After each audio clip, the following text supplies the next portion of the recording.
What's going on? Good morning, people. Happy New Year. Welcome to United View. Apologies, few gremlins in the system. Few gremlins in the system. Obviously, KG was supposed to be on the show. He's pulled out at the last second. Then he said to us he can. Then he said he can't.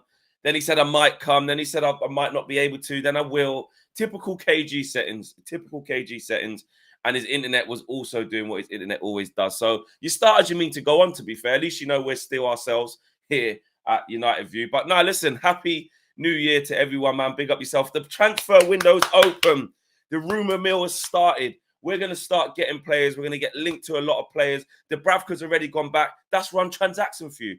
That is one. That shows that Man United. That counts. Yeah, that shows that Man United are serious in this January window, right? And we were like, as soon as the window opened, we went, right, one transaction. You're going over there. That means something else is going to happen. So big up. We've got a lot to talk about. We're going to talk about Thuram potentially wanting to come to Manchester United and reject Newcastle. We're going to talk about Asensio pre-contract move. We're going to be talking about Bono, in the light of the Bravka going back. There's a keeper talk there as well. There is a Frankie de Jong thing. I don't really want to mention that word, but that popped up as well. So yes, but the window opens. What's going on, Owen? What have we got? Well, the window has opened as of last night, 11:59 or 12 a.m. as it were. The window is open, and it's a weird one, Flex. We were talking the other day, weren't we? When we were saying about, obviously, look, we do the transfer coverage of all of the windows. We did it in the summer. We'll do it in the winter. It's going to be a strange one because already, even knowing that realistically, are we actually going to get anyone? We know we don't have any money. We've still been linked with this morning, 3 or 4 players actively. And I would say strap in because that's basically what is going to happen already. Put the seatbelt on, safety first, because that's what's going to happen. I mean, coming into this, it's January 1st. It's a new year. It's a new Fleck. Are you at least, is there any part of you that says you think we're going to sign anyone in January? Honestly. There is a part of me, yeah. Give percentages. Nah, you trying to do that thing to me though. Actually, new year. You said to me, year. You said before we started, new year, no judge. Give me percentages. No judge. 8%. That's almost higher than I thought, to be honest. 8%. Actually, no. I'm actually going to say 10. I'm actually going to say there's a 10% chance we'll sign someone. You know why there's a 10% chance? Yeah. You know why there's a 10% chance?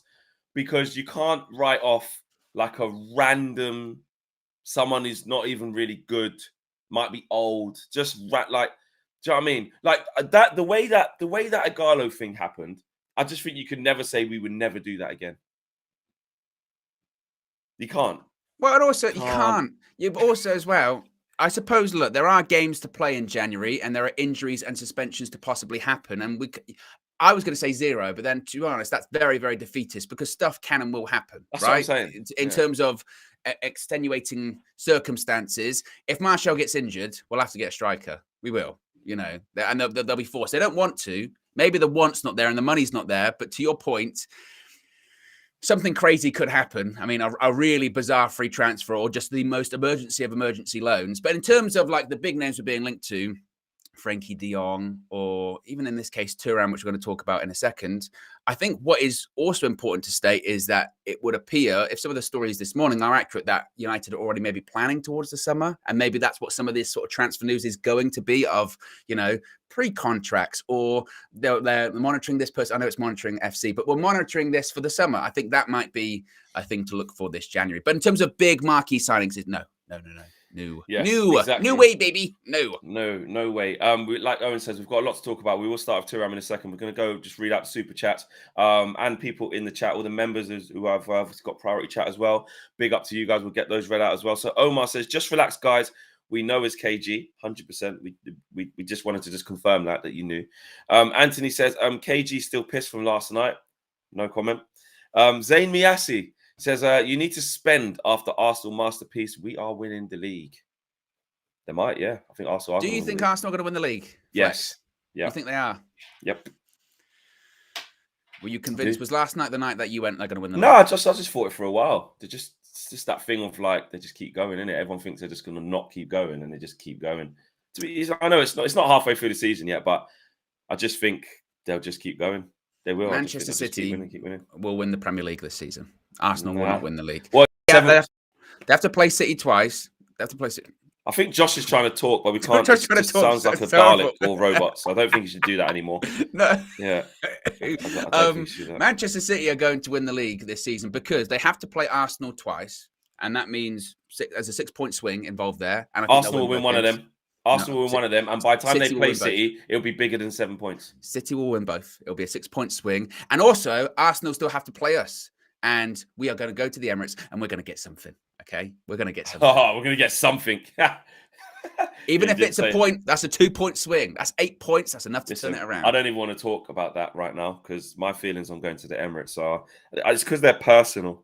But at the same time, Man City have got to come to Old Trafford, and we're going to get something. Okay? Yeah, exactly. And then we might get something against City, help Arsenal, and then they win. Then the next game is Arsenal. So we've taken something off City, then we go Arsenal, lose, and then the gap's even bigger for them. And if we win our game in hand, we go third. I'm not going to say we're getting involved with titles or anything like that, but Man United are good. I sent you a message the other day, Flex. Man United are good. I sent you a message the other day saying Man United are actually decent, and I think we need to hold our heads up a bit high and just say, you know what, we're in the top 4 at the moment. Yeah, and you can say, oh, and you're getting gas because you beat Burnley and you beat Forest and you beat Wolves or whatever. We're good. Okay, all right, and I'm willing to die on that hill. Okay, we're good. I agree. We're good. Flex, we're good. We're better. We're better, is what we are. We're better. You know what I mean? Omar says, "Happy New Year's, Team UV, and everyone. Big up to you, Omar. Happy New Year to you and yours." VK says, "Relax, Owen. At least it humors all fans. At least it humors all fans until the window closes. More chances of Kevboy 61 incoming." And WJ Barrett says, "Happy New Year, guys. Amazing content in 2022. Looking forward to 2023 with you guys. Martial don't look right." I want to talk about that a little bit later. We definitely need cover, and that's with him staying fit. Some people were saying that's like the worst game Martial's ever had in the Man United shirt. I was talking to Nuruddin online. I think Culture Cams was saying it. He was like, Martial ain't it. Get rid. He's so bang average, etc., etc. People really getting onto Martial yesterday. And Zayn Miassi, Culture Cam, not our Cam. That's what I mean. Cams, yeah. Zayn Miassi says, "Thanks, Flex, for being honest. It's nice to see United back to being top. Not top, but you know, I appreciate the compliment. Also, and having the Arsenal United rivalry back. Well, I think Arsenal fans will probably see it's not a rivalry yet because, you know, they're top of the league and they're fighting with City, not us. But I hear what you're saying." And Anthony says, "Happy New Year, everyone. Pumped for the United view in 2023. See you in LA on tour." Oh, my days. Oh, my days. The summer transfer spin makes no sense given the sale. We need a forward in January. Yes, so that is all the super chats. Have I? Yeah. Okay. Yes, good. Right. Let's go, Owen. What's the first name? What's going on here? What we got? Marcus Thuram is the first name that we've got this morning, and probably a name we're going to be linked to throughout January. And forever, according to a report, according to a report from Bild in Germany, which is a German outlet, Borussia Mönchengladbach striker Marcus Thuram is, quote, prepared to turn down a move to Newcastle United in favour of joining United in this month's transfer window. Now, how can we afford this one, you would say? Well, Thuram is out of contract at the end of the season, and the German club are likely to be forced into a cut price sale in this month's window. He featured for France at the World Cup and has enjoyed 3 years in Germany. The report claims they are ready to, quote, accept offers in the region of 12 million euros. So that's about 10 million quid-ish? And he is keen on a move to Old Trafford. Now, Flex, to be honest, let's take a step back here. I know I just said we're not signing anyone in January. Okay. But that could be possible. There could be something in that for me. What say you? All right, here's this. Thuram, 10 million quid. All right, here's this. Is he that good? Played in the World Cup final. Yeah, answer my. You were there. You were there. Yeah, I was there. I saw him when he played against Morocco as well. He's all right. He's all right. Does he not play on the left or on the right? Is he a striker? He's not a striker, no. So again, here's the thing for me, yeah. We're in a position now where we need like another forward, right? And actually, the more I think about it, I'm like, when are we just gonna go and get a 9? Not this player who can play on the left, because even Cody Gakpo is this player that I'm on about. Can play on the left predominantly. Even Jurgen Klopp said it. Left-hand sided player. If I need them to, can play up front. If I need them to, they can play on the right. I want a striker now. I want a striker. And actually, I'm being hypocritical because I'm saying I want João Felix in this window because I like him as well. Very. Do you know what I mean? And that's why I'm calling myself out on this. Yeah. I'm talking as a realization in the moment on this stream at 12:20 GMT. I'm saying, hang on a minute. Why we keep getting linked to all of this left? He can play here, he can play there. Are we not just going to ever get a striker? Or are we saying then that Ten Hag going forward doesn't mind the ilk of Martial, João Felix, Cody Gakpo, like can play across the front? You know, Marcus Rashford can play up front halfway through the game when he mixes things around. What are we on is what I'm saying. What are we on? Who's better, Marcus Thuram or Cody Gakpo? Answer that question. Cody Gakpo. Put up a poll in the chat, Josh. I wouldn't be interested by that one. I'm with you. Look, I'm with you because I genuinely have not seen enough of Marcus Thuram, and I don't want to make a judgment just based on a World Cup. And he didn't even play all the games. He came on in a couple of the games. In the final, he came on and he was good. He was good when he came on. Yeah, he and changed he did the game when he came on. And he was good. But I agree with your point in the sense of this just might be a situation whereby it's one of the only deals that United could do in January. Therefore, they might just do it. That might be the situation. It might not actually really be a player that if everything was okay at United and we did have a bigger budget that we would be going for, but we know the finances are what they are. We can't even afford a total package of João Felix for a 6-month loan. That's about 20 million quid.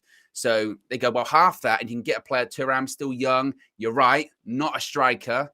Would it just be getting a player for the sake of getting a player? That would be my concern. And I think the answer is yes. And that's what I mean. I personally, right, don't think that Ten Hag's long-term target is available now, right? So it's all about the short term. It is. Ten Hag says we need a striker. I know it's cliche, but we need the right striker, eh? He said that. So if he starts saying you're welcome as well. Do you notice that? Yes, yeah, he's changed it around. Yeah, good for him. Changed it around. Big up Ten Hag. So if the long-term target's not available in January, but we're saying we have to get somebody, then it is going to be someone that's just like a little stocking filler, maybe someone who's multifunctional that even past this season, unless it's a short-term loan, even past this season, he thinks can be an asset to us across the whole front. Because you never know. In the back of Ten Hag's mind, and this is me just speculating, in the back of his mind, he might be thinking, well, if Jadon Sancho don't really work out, or, you know, if Martial keeps popping down with injuries or whatever, I need a senior pro. I need someone that I know I can build upon, even if it's across the front, even if it's across all three positions. And then in the summer, I'm going to get the 9-9. Do you know what I mean? That's actually, yeah, now I'm thinking about it. And again, this is just my opinion because we have no confirmation of this. All we can do is speculate on where we think Ten Hag's head is at and the strategy that we want to do. I think that he wants to get a kind of player who, like a multifunctional player. So between Rashford, Martial, and whoever this forward's going to be, they can all probably spend time up front at some stage. But I think he thinks they will have enough in the tank to get to August, to get to May, to get to the end of the season, especially if Martial stays fit. You think he's willing to roll that dice, basically sort of go, you know what, if we can't get a striker in January, then I don't think we should get anyone. You think he's going to be like that? No, but I'm saying he'll go for another forward who can play like left or right. And like a shift so that was the point. That's why he wanted. Get the body. Right. So you do think he could go for Thuram? There might just be a case of him going, well, if I can't get anyone, do you know I might just get him because I need a body, basically. Yeah, and then over the course, and again, I'm not saying Thuram's wicked, but then over the course of like buying a Thuram for like fairly low cost of like 10 mil, like you were saying, he may see it as like, you know, I could work with him for a couple of years, 3 years, whatever, on the left, on the right, and just see if I could develop him because he was relatively low, and we'll spend a big P on the Osimhen or the Vlahovic or that type of actual striker. Do you know what I mean? Well, he's 26 in the summer, right? And you would say, you know what? To get a 26-year-old forward player that played in the World Cup final for 10 million, that isn't bad business. And they're always, and a lot of people saying he's predominantly played in the centre this year for Gladbach. So I don't. It might again. No, I can't say that I watch a ton of Bundesliga. I'm particularly up on my Borussia Mönchengladbach, but at the same time, in a window where it is like there is only a real there's only a select amount of deals you can do anyway, let alone with the financials that we have, let alone with, you know, the certain parameters that we're dealing with here. It might be that we can only afford to spend 10 million on a player. It might be that. And, you know, we wanted Gakpo for a reason, clearly, to your point, Flex, because he is multifunctional. Yes, he's predominantly on the left-hand side, but he can play on the right. He can play up front. We saw it in the World Cup. He can play as a 10. I'm not saying Thuram is that, but if he can play on the left and as a striker, then I think Ten Hag will jump at it. Basically, if he can do what Rashford does, and I'm not... Look, Rashi's, you know, killing it right now. Yeah. I'm talking about in terms of the positions he can occupy. Then then Ten Hag will see it as I've got double the options in that area. So well, he doesn't want to play Rashford up front as well, because Rashford's playing so well off the wide positions at the moment. He'd be like, I tell you what, if I got in Thuram and I played him up front with Martial and they rotated, that would ensure that Rashford stays off the left or the right, and that's where Rashford's really affecting the game at the moment. Yeah, so, that's where it might be for his benefit as well. And again, we've said this a million times recently, but when it comes to Martial, first of all, he hasn't played 90 minutes yet, and he shouldn't, because every time it gets to like 70, 75 minutes, 80 minutes, if we're winning, take him off. Take him off immediately, wrap him in cotton wool. We've got him through another game. But one, he can't play every game anyway. His fitness just can't do it. He can't. And two, he is going to get injured at some point. Like, let's be honest here. We can't, you know, live in this sort of false reality that Martial is not going to get hurt at some point the remainder of this season. And when he does, it's going to have to be Rashford back up front. Now, again, I know to the people that will say, but Thuram's not a striker. I understand that. But what other striker are we going to get? Well, what other striker are we going to get? Well, here's one for you. Go ahead. Here's one for you, because Simon Jones of the Mail is just talking about options and stuff like that. And he says Manchester United have been evaluating for a number of striker options for January with the likes of Memphis Depay available, because that's another name that we can talk about in the show. Memphis Depay. Who would you rather have up front, Memphis Depay or Marcus Thuram? But anyway, while Cristiano Ronaldo signing for Al Nassr may prompt the Saudi club to loan out Vincent Abubakar. Come on, Flex. What? He was wicked in the World Cup. No, come on. He's good, you know. Yeah, but what are we doing? What are we doing there? We swapped Ronaldo. We basically did a swap. He can run around more than Ronaldo. No, come on, Flex. Okay. All right. Okay. I mean, look, in terms of our community. Would they take Vincent Abubakar till the summer? I think no. Come on. I just say no. Okay. No. And you know what though? But that's why this is why I say the 10% own, right? Because I agree with you, right? All jokes aside, no. But like I said, you can't rule out that Igalo thing where like the older player just. I'd rather we didn't do it. I'd rather we didn't do that. 100%. Don't do it. It's not worth it. This is what I'm saying. So, you know, that this is why it's 10%, because I think you're right. They could just need a body. Do you know what I mean? And where Ten Hag will go, I won't spend big, but just give me a body. Right. I can't spend big. I can't. It's not even I can't spend big. And again, we shouldn't expect that. But I do think, you know, if these kind of deals do go up, like a Thuram one, I mean, also as well, actually, because the report says that he's in favour of turning down Newcastle for us. Now, Newcastle playing well this season. Newcastle's recruitment recently has been very, very good. So how come, you know, he's Newcastle, they say, well, that's a good deal, good player. Why are we saying no? Why are we saying that's not a good deal for us? Yeah. I'd look at Newcastle's recruitment and say that's better than our recruitment. Well, actually, our recruitment of the summer was all right. We I was going to say, we've been good. Yeah. But at the same time, you know, Newcastle, whether we like it or not, Newcastle are our rival now. They are. Yeah, you know? absolutely. And they're playing in the same pool of players that we are at the moment. So if you're good enough for Newcastle, and Newcastle interested in January, why not? Why not? Bring it on, exactly. So as we know, excuse me, the striker search is obviously going to be hot. Will we get one? What type of profile will we go for? Will it be a stopgap? Will it be someone who can stay for a good few years because they're young and work across different positions and then tackle it in the summer? All of those questions to be asked. But as it stands, the first breaking kind of story that we've kind of discussed today is Marcus Thuram favouring a move to Manchester United over Newcastle was the first kind of transfer rumour mill. That's, you know, these are rumours. This is what's going to happen consistently. Smash a like on the video, guys. Nearly got 1,200 people watching as well, which is great. Come on. 142 likes though. Disgracing cheats. It's New yes. Year's. The best New Year's gift you can give United View is the gift of the like and the subscribe. 100%. And if you want to go above and beyond, membership's fine. But you know what? Let's start with likes and see how we feel. Exactly, 100%. So do smash that like button. And thank you to everyone who subscribed over the last couple of days as well, because we really kind of shot up. We got to 127,000. And I think we're nearly 127,000 and 100 odd. So yeah, big up. Smash that subscribe button if you haven't done so already. Get some super chats. Omar says, Dubravka back to Newcastle. Eyes emoji, face emoji, Marcel. We'll talk about that a little bit later in the show. Oregon, Vlahovic or Osman targets. No cheap alternative. VK says, someone in the chat mentioned Javier Hernandez, Chicharito. He will play for free an off-season now. Flex. I love Chicharito. What a guy! And he did say in a press conference that he would come back and play for free for Man United. But I think Chicharito is probably should just chill now. Just chill. Just keep, he's in the off season and the MLS. Let's not go back there. But big up Chicharito. I loved him as a player at Man United. M. Sati says, I generally think if Rashford gets a heavy competition, his performance will dip. He needs to remain heavily contributing to this team. Thoughts? I get what you're saying in terms of he just needs to be in his groove, but it's Man United. No one should get a free pass. You can't. We can't.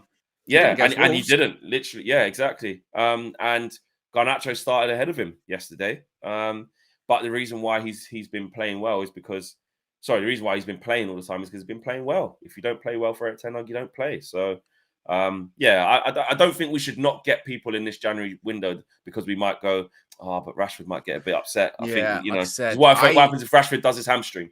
Yeah, and that's the thing, like I said, it's always a bugbear of mine whenever you're looking at any position and then they go, what about this play? He's not going to be happy about that. Who cares if they're not going to be happy about that? Fight for your place. Competition. Exactly. As I always say, look at the big teams. City, even Liverpool now, they're bringing players in. Chelsea are bringing players in. Newcastle will be bringing players in. Arsenal, they're building out their squad. It's competition for spaces. Games are not won by 11 players. They're won by an entire squad of them. And that's what we need, So who cares about positions? Bring them in. 100%. Eagle Eye Football says, Thuram is a better fit for you. You have enough wingers.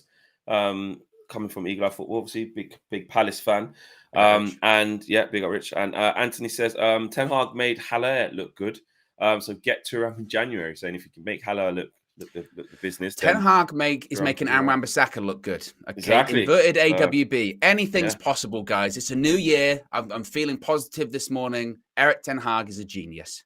Yeah, 100%. I've just seen KG in the chat as well after his indecisiveness this morning as well. So, just typical KG. It's a new year, KG. He drops the comment in there, morning team. It's the afternoon, man. Yeah, exactly. See what I mean? That just shows you, right? That's how you know what I was saying earlier was true. You don't know he's after his elbows. That's how late he is. Morning team, it's the afternoon. Wow. Disgracing a cheat. Owen, what's the second story? What we got? We're going to talk a little bit about the summer, but this could actually, guys, suppose happen in January as well. And it regards Asensio from Real Madrid, because according to reports from Spain, AS, United are, quote, weighing up a move for Real Madrid winger Marco Asensio. The Spanish international is out of contract at Madrid at the end of the season and is now free to talk to clubs overseas about the prospect of signing a pre-contract agreement ahead of the summer. However, it is claimed that United are looking at the prospect of moving for the 26-year-old this month.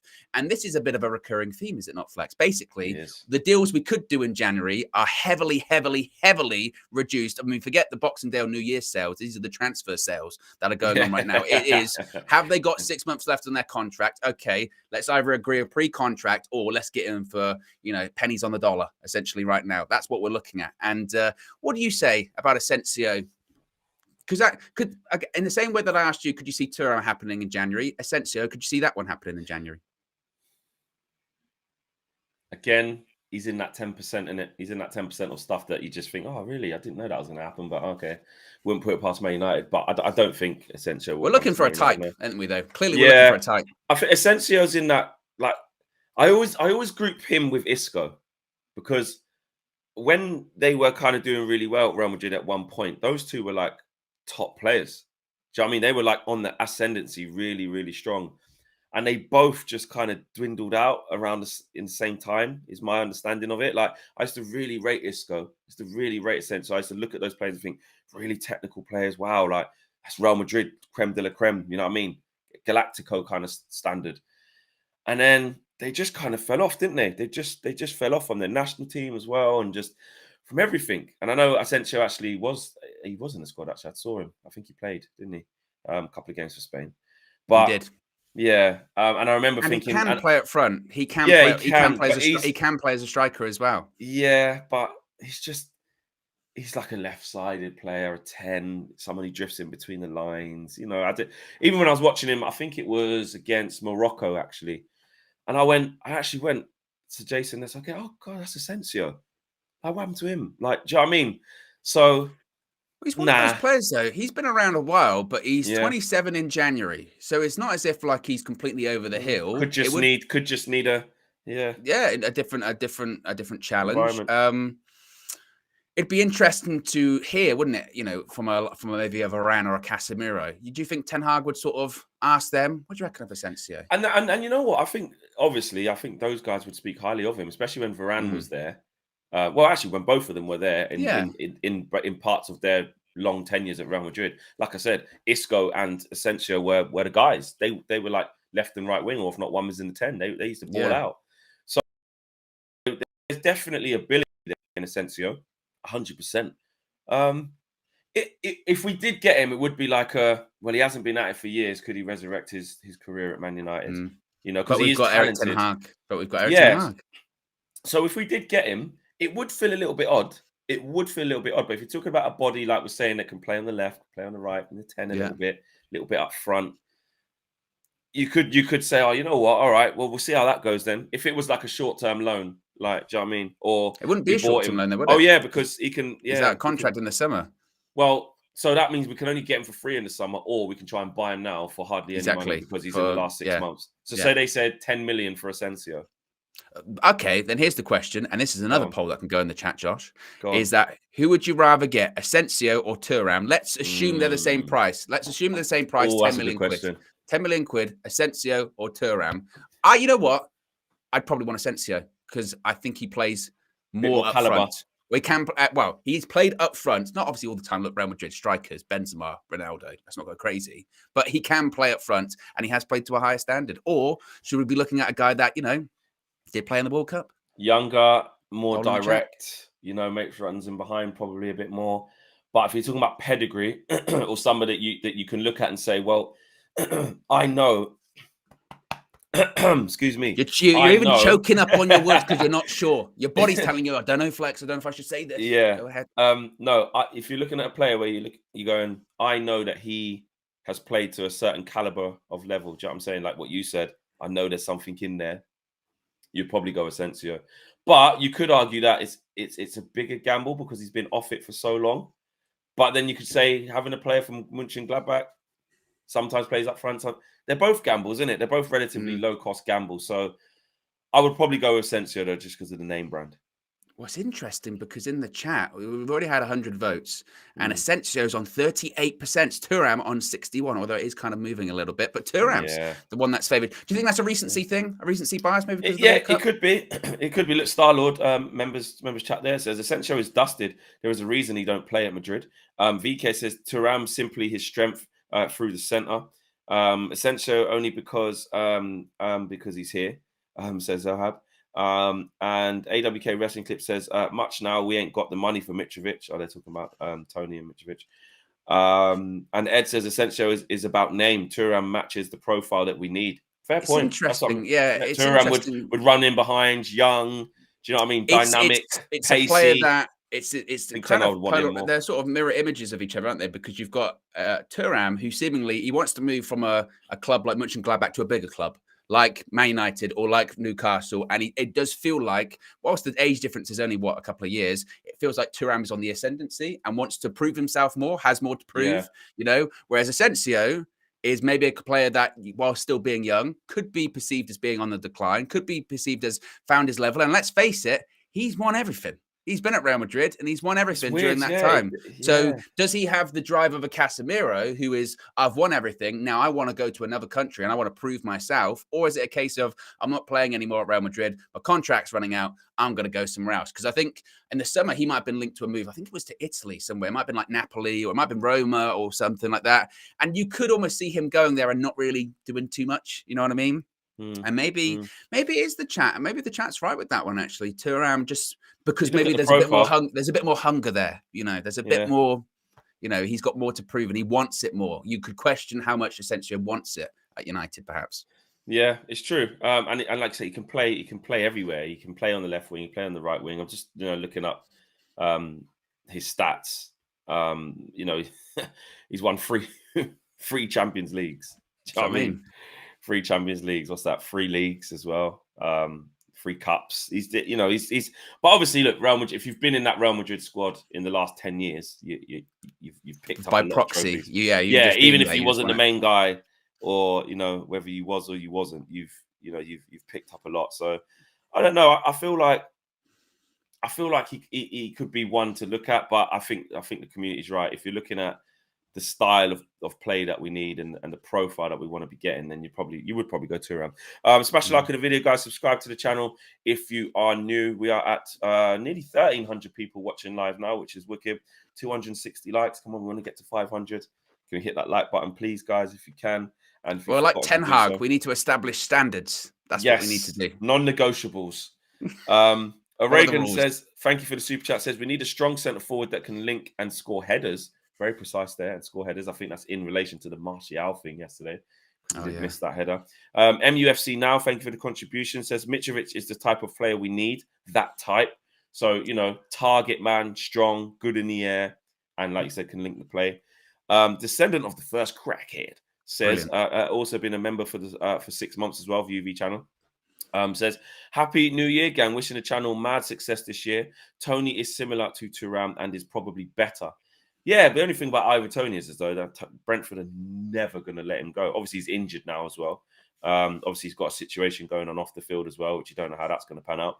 But also, he's their talisman. I saw a stat that I think behind only Harry Kane and I think Mo Salah and maybe one other, is the only player to score 20 Premier League goals this year. I mean, he was the second highest English top goal scorer in the Premier League, wasn't he? Certainly. Yeah. And the thing is, the biggest credit you could give Ivan Toney is now when he scores for Brentford, you're not surprised. You're not. Yeah. He scores and you go, Ivan Toney, that's what he does. He backs when he scores goals. So I think if anyone would sign Ivan Toney, 1, it's going to cost a lot. 2, it's going to happen in the summer. It's not going to happen anytime soon. 100%. And Ramanan RS says, happy new year, UV fam. Flex, you missed my super chat last time. Apologies, man. Was that on this show?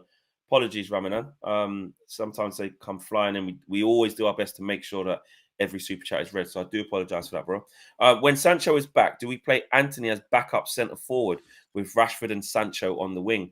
I don't think so. I don't think Anthony's going to spend any time up front for us. Ever, to be honest. Barring like a whole host of some next level injuries that we can't foresee. I think it's very unlikely, bro, that Anthony would spend any time up front. And assuming that Sancho is going to come in and displace anyone straight away, I think as well is a big stretch. We've got to wait to see how he turns out when he comes back. He's only just got back into individual training as well. So let's have a look. WJ Barrett said he had an ACL in 2019 and has never been the same. I think that must be Asensio. So maybe that was one of the biggest reasons why that decline's kind of happened to him. And like Owen said, and like you guys were saying, maybe he needs another challenge.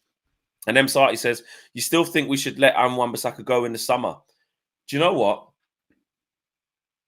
We'll see. We'll see. I like that answer, Owen, because I think it's gone from absolutely he's not the right style, we need to get rid in the summer, that's fine, to, you know what, let's see how he plays consistently from now to the end. Because I was thinking it's a little bit off topic because we've got the next topic coming soon. But just quickly, let's just talk about Wan-Bissaka for 2 minutes, right? I was thinking about it yesterday and I was like, am I seeing him do anything different? Or am I seeing him like getting back to just what he was always good at? And I came to this conclusion.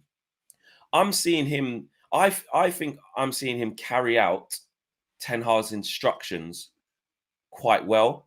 I think it looks like someone in the coaching staff, Mitchell van der Haag, whether it's Benny McCarthy, whether it's Steve McLaren, whoever it is, whether it's himself, Eric Ten Hag, they've got hold of him and said, "You're best at sort of couple of touches. Take 3 touches max to make your decision and do it." Do you know what I mean? On the ball, and I've seen him be quite decisive with his decision making in them 3 games, And then I see that tactical instruction of, like we're saying, we're seeing the inversion of the right back. We're seeing him on like the last line of the defense, sometimes coming inside to make space for Anthony to work or for Bruno to go across in that little pocket. And tactically, he's carrying out. It looks like he's carrying out instructions to the T. Can he do that consistently over the course of being relied upon? We'll have to wait and see. But he might be able to prove, and this is just giving him a fair shot. He might be able to prove to us and Ten Hag that he can be relied upon as a backup to Diogo Dalot, I think. Yeah, I mean, there are better right backs than him, and I think that's still the point of contention. And I say we'll see, because he is still not going to be United's first choice right back. So no, and he never will. Dalot will be ahead of him because he just offers more than Wan-Bissaka does. Does he want to be back up though? Like McAnally says. But the question is, I suppose, will he be around in the summer? I still think signing a right back is going to be a priority for Ten Hag. I still think his mind might be made up. But look, if you're Wan-Bissaka, you would say you're not going to go in January now. So you've got 6 months. Oh, he definitely can't go in January. You've got 6 months. And it's up to him what he wants to do with that. Well, again, I know like people could say, nah, you're mad. But in the interest of what Ten Hag's been doing, of playing well and keeping your shirt, and there's clean sheets and there's wins, there's points on the boards. Aaron Wan-Bissaka keeps playing like this because Dalot's back in training, isn't he? Right? Yes. So he's been back in training, so he could be in contention to start against Bournemouth. Would we say there or not? Well, one thing's for sure is, even though the form's been good by Wan-Bissaka, I don't want him playing against City. No, thank you. All right, okay. But then would you want Dalot, who hasn't played in a while, to come in and play against City? Yes.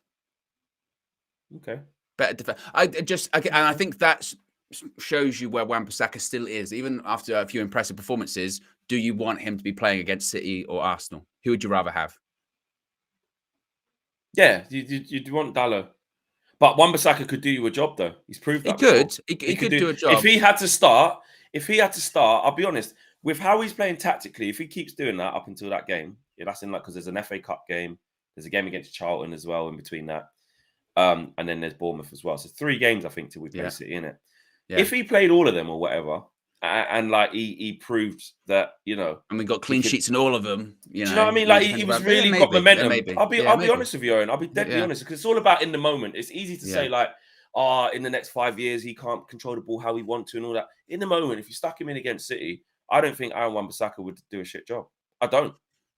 Even if our next game was City tomorrow. When's our game? Tomorrow? Or, is it tomorrow? Third. Third. If our game was against them and Dalot wasn't ready yet, I wouldn't be worried. I'd be like, you know what, Wan-Bissaka's done all right. He can. The team won't fail because of him.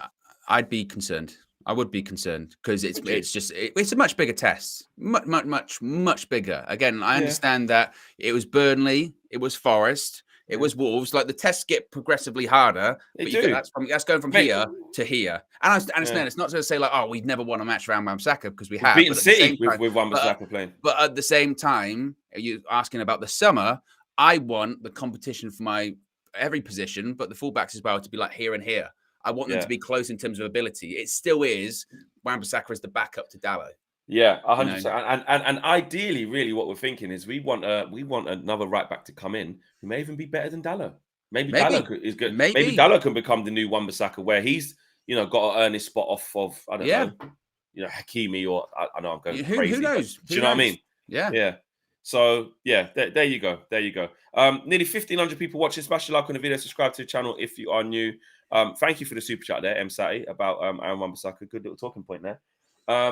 What's the next situation, Owen? What we got? We're going to talk about everyone's favourite topic. That is goalkeepers. Happy birthday, Marcel. You're going to be wanting to pay attention to this one, because it's been an interesting day when it comes to Manchester United players wearing the goalkeeping gloves. Let's start off talking about a possible future signing for United. That's according to a report by Foot Mercato. So I think is that Italy? Either way, doesn't matter. United have, quote, started discussions with Sevilla goalkeeper Yassine. Now, how do you pronounce this? Because in the World Cup, they were saying Bono, and some people were saying Bono, and it was spelt differently as well. I'm going to say Bono. Just go with you two. I'm going to go with Bono. I'm going with Bono. Okay. Representatives about the prospect of a move to Old Trafford. He was impressive at the World Cup in Qatar with Morocco, helping the team reach the semi-finals. He was nothing short of excellent, pulling off a catalogue of fine saves, registering 4 clean sheets. Of course, their defensive record was superb in the World Cup, wasn't it, Morocco? And it's also been reported that Bayern Munich are also interested in the shot stopper. Could you see him in between the sticks at Old Trafford? Or actually, should we talk about Dubravka whilst we sort of put them all together? I was just about to say, get to Dubravka first, because this is right indicative of how crap he is. Yeah. Okay. Because I'm not having this. Okay, Marcel told me, after a Carabao Cup game at home to who was it? Was it Aston Burnley? Villa? No, Villa. Aston Villa. Yeah. At home to Aston Villa when he was rubbish as well. Yeah.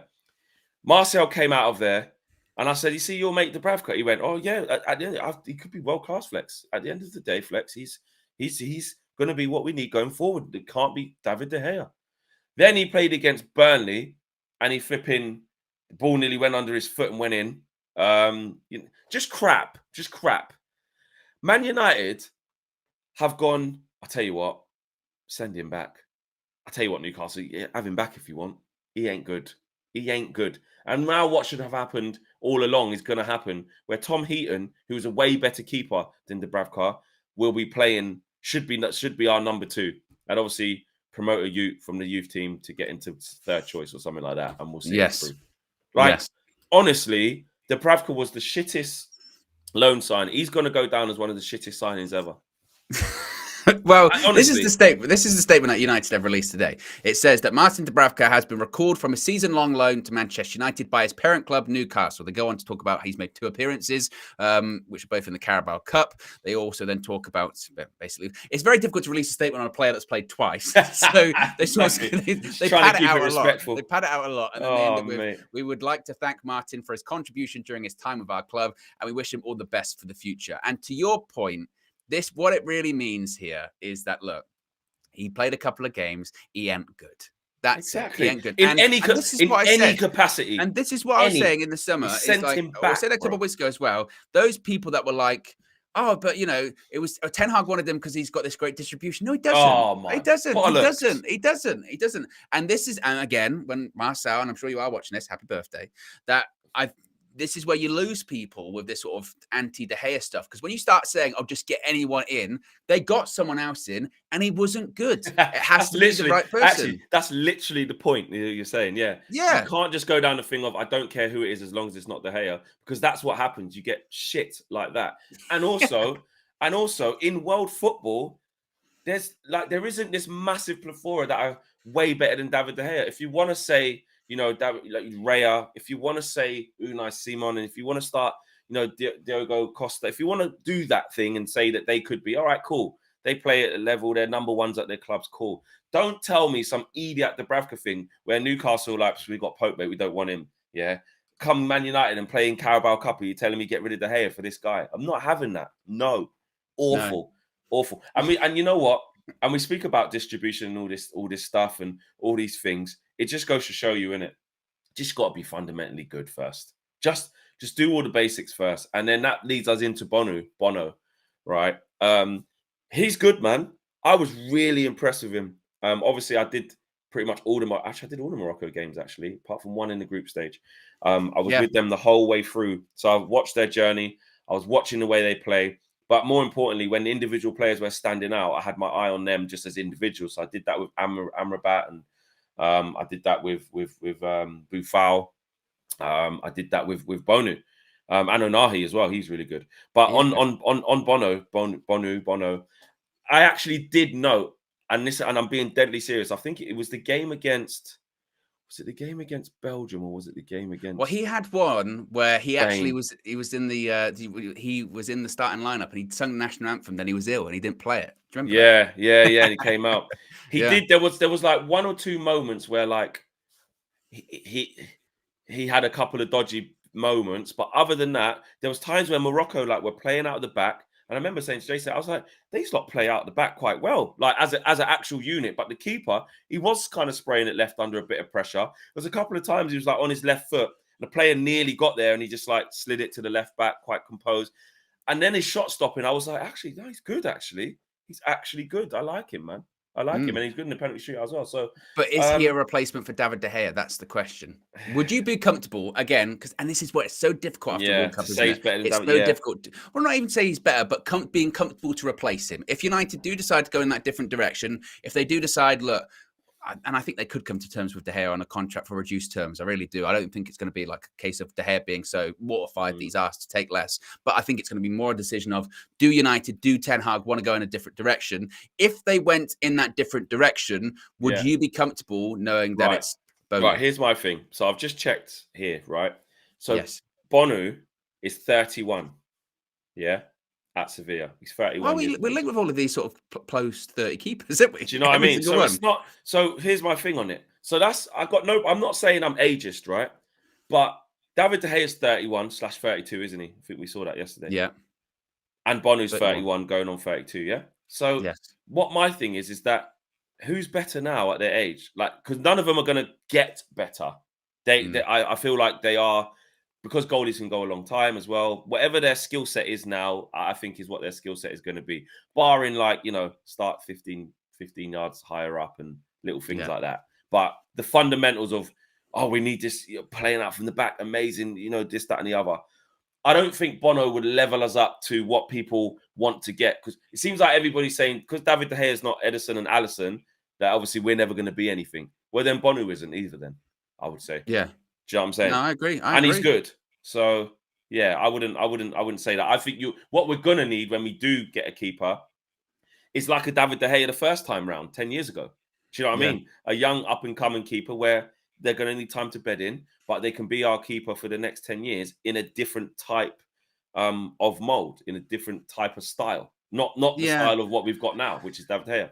And also, like when it says that, Bayern Munich are also interested. Bayern Munich are interested in every keeper across Europe right now because Manuel Neuer broke his leg going skiing. So basically, what they're saying is, they're interested in Bono, and he would go there to play initially, but then he'd be a backup. So they're sort of saying for Bayern Munich's level, he's a backup goalkeeper. So are we comfortable signing what is eventually going to be a Bayern Munich backup goalkeeper to potentially be our number one next season? I don't know how I feel about that. And look, he plays for Sevilla, so he can't be too bad. Sevilla, good side. Yeah, 100%. Yeah. He's not bad. Listen, he's a good keeper. He's a good keeper. He's a good keeper. Look, I don't think the drop off would be like massive. Catastrophic. I don't. But I do think De Gea is better than him. Do you know what I'm saying? I agree. I think when people talk about like the Brighton keeper or the Brentford keeper, I would say like on his level, their level, but I think they're a bit younger. So they might be potentially have the possibility to step up and improve. That's the difference. What I'm saying, and show more in the tank. But I think Bono is as good as he's going to get, which is, which ain't bad. Par or just below De Gea. You know what I mean? Yeah. So why change De Gea then if we've already got him? Why go and get someone who's just going to give you what De Gea does? And De Gea's a legend, and De Gea's doing it still now. Let's read out some super chats. Aminor says, what about Ethan Laird, or Brandon Williams? Yeah, I don't know a Nathan Laird. He's got a brother, which you might. Ethan Laird or Brandon Williams? I don't think these guys. I think there's definitely not Brandon Williams, but the Ethan Laird thing is doing all right at QPR, but not it. Not to me, not it. I've backed off. I've backed off that situation. I said it for ages ago. Yeah, even because I don't believe in Ethan Laird. It's just because Wan-Bissaka's playing okay now. And I don't think we need to address it in January. Yeah, but let's just call a spade, guys. Like Wan-Bissaka's better than Ethan Laird. Yes, right now. Like there's not right now he is. Yeah, like he just is. Like there's no. Do you know what I mean? Like we can say, I'll get Ethan Laird back from QPR. I've seen him get spun a couple of times at QPR. He ain't been that great. I'll be honest. I'm just being honest. Brandon Williams should go though. I think Brandon Williams might go. 100%. Yeah, 100%. He will. Ash G says, memory short. Aaron Wan-Bissaka been getting unfair critique. He used to be hyped for pocketing Sterling and City matches, and Dalot was problematic back up in reserve. Yeah, they literally did go full circle. It used to be Wan-Bissaka's gonna clamp Son. He's gonna clamp Sterling. He's gonna clamp Mane. Do you know what I mean? That's what it was, and he did in one-on-one situations. And then Dalot won that spot back, and his improvement was vast. So yeah, I get what you're saying there, Ash. Maybe we can see some more from Wan-Bissaka. And Divnyash, big up to Divnyash, says, is it true that we're going for Kane in the summer? No. I don't believe it is. No, I tell you what. But if we do, you've heard about the bet, haven't you, with Marcel? No. What bet So says? this was made during the World Cup. So this was on a morning view. So Oh, you know, okay. like every time we talk about like people and strikers and all that kind of stuff, Marcel was, we need to get Harry Kane. Harry Kane yeah, is he was saying this in the 20, car the other day. 25 goals a season flex. Like he'll do that, right? So I said, and he's like, we will sign him. He said 2 years time, and I said I don't want to wait 2 years time. So the bet that we made was that if Harry Kane is not a Manchester United player by the end of the summer transfer window, then Marcel has to not only wear a De Gea shirt, he has to wear the De Gea shirt, De Gea's shirt that's in the studio, which was worn by David himself. He has to wear it. And it's really small as well. And the best thing is, he said it's not going to fit me. I went, De Gea wears a small, it's no problem. Yeah, so it's going to be fine. And I'm telling you now, Marcel is going to wear that De Gea shirt. We are not signing Harry Kane in the summer. I mean, new owners, you never know. We could really splash the cash. Anything's possible. We ain't signing Harry Kane. No. I agree. Let me paint a scenario. Where are you going with this? Where are you going? I can see a mischievous look in your eyes, Flex. I'm just going to paint a scenario for the community and yourself. I agree with what you just said, by the way. Yeah. Before you lot jump on me, I'm just going to paint a scenario. New owners, big kitty, Harry Kane. They don't get top four. They don't win anything at Spurs, that's what they do anyway, right? Harry Kane wants to leave. Can't go City. They got a striker. Can't go Arsenal, obviously. Can't go Liverpool. Chelsea. Let's just say he can't go there, even though he technically could, right? But they got Nkunku now or whatever. If he was available for 60 million. He's not there. 80 million in the summer. Harry Kane. We're not getting. I'm asking if he was available for 80 million in the summer. Would you get him? He won't be available for 8 million. Owen, if he was available, he won't. Owen, that's not what this is about. I'm painting a thing, and I'm asking everybody in the chat. That doesn't have to be real. It's not true. Well, yeah, it does. There has to be some kind of reality. You can give me not a real answer then.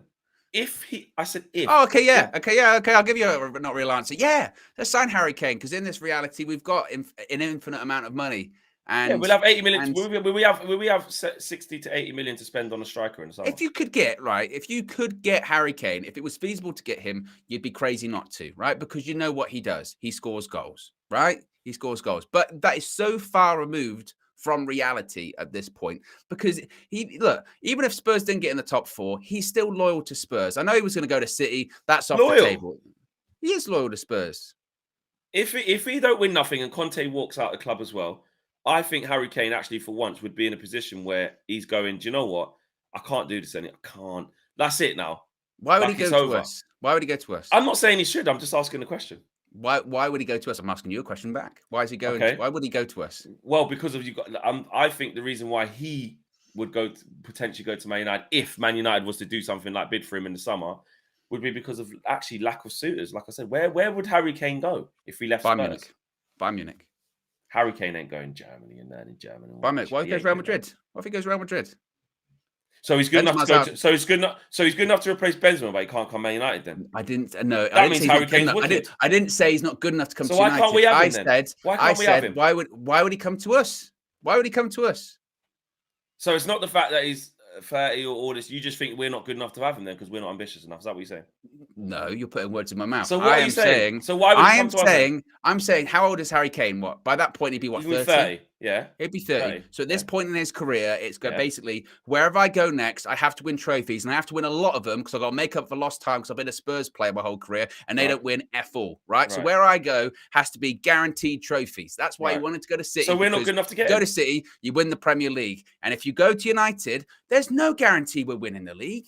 Not for a while. So we're not good enough to get him. That's what I say to Marcel. That's what I say to Marcel. Then you'd have to say, well, maybe you have to wait 2 years. He doesn't have 2 years to wait. Go to Madrid, win the league there. I know you could say, well, Barcelona, but they'll be in for the Champions League as well. We're in the bloody Europa League this year, mate. Oh, that's going to tempt him, isn't it? It's going to tempt him. So we're not good enough to get him then? I'm not saying that. I'm saying that if it was him and he had decisions, i.e., I could go to Madrid, I could go to Bayern Munich, and I could go to Man United, he'd go to Madrid or Bayern Munich.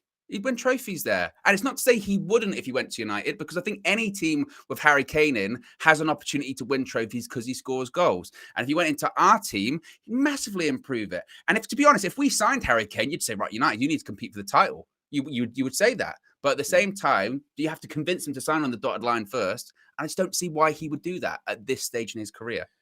To be honest, though, and I don't know why you're getting so animated. It's never going to happen. You're a disgrace. You are. You're a disgrace.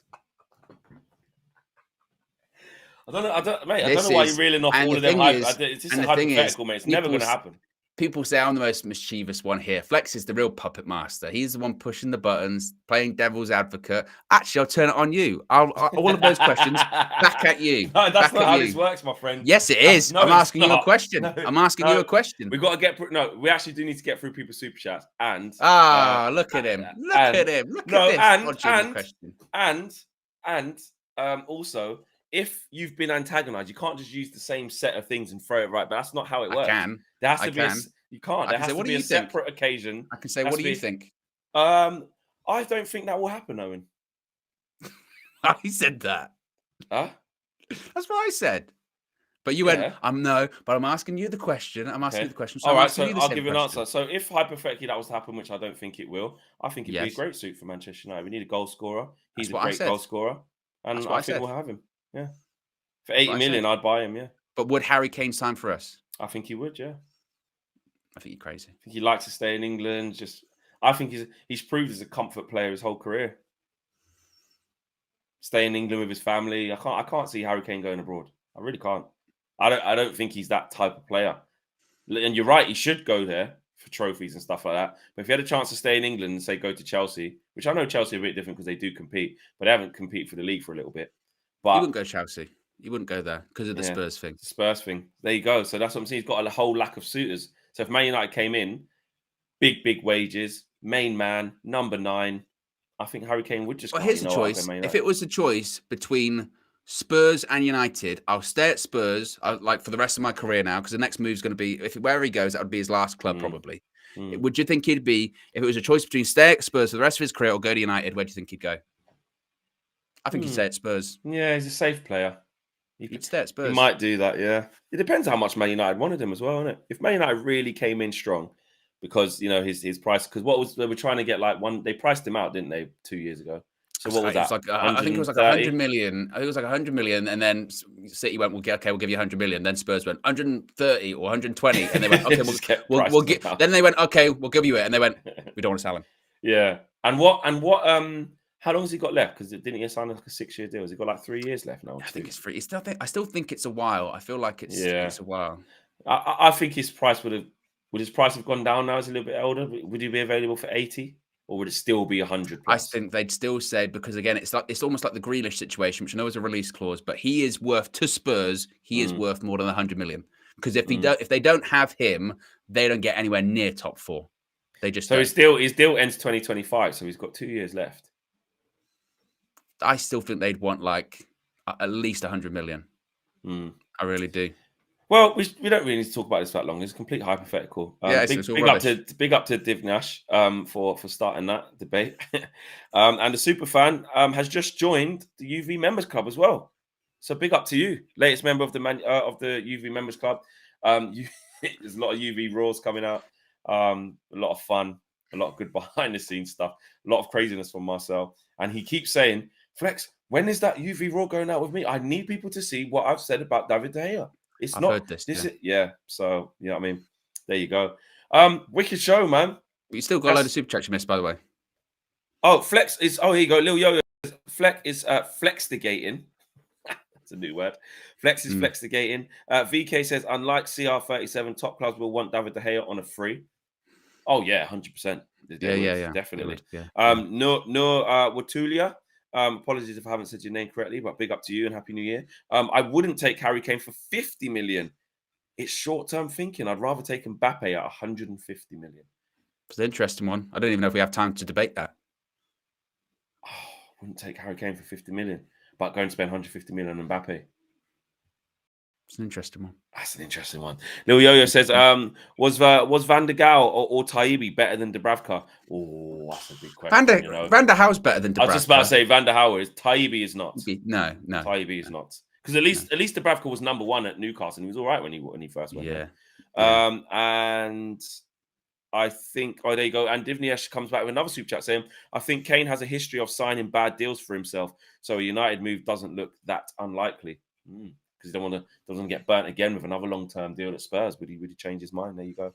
And like I said, big up to Superfan, who's just joining UV's Members Club. Smash the like on the video, guys. Subscribe to the channel if you are new. Really good video. Remember, obviously, as it was New Year's Day today, we blamed it on KG. But the reason why we went at 12 was because, everyone had a late night last night. A lot of people might have done. But we will be back tomorrow, 9 a.m. That is when you are going to get your transfer view every morning. Obviously, we'll rejig things around a little bit as there's games and things like that, and the morning after games and little things like that. But it is transfer season, and you know what that means. That means we've got to discuss the latest rumours and see what's happening and how it's all going to go for Manchester United day by day. And I'm sure we'll get some wild takes, some wild rumours, and probably get no one. But we'll see. Take care, guys. We'll see you all again soon. Peace.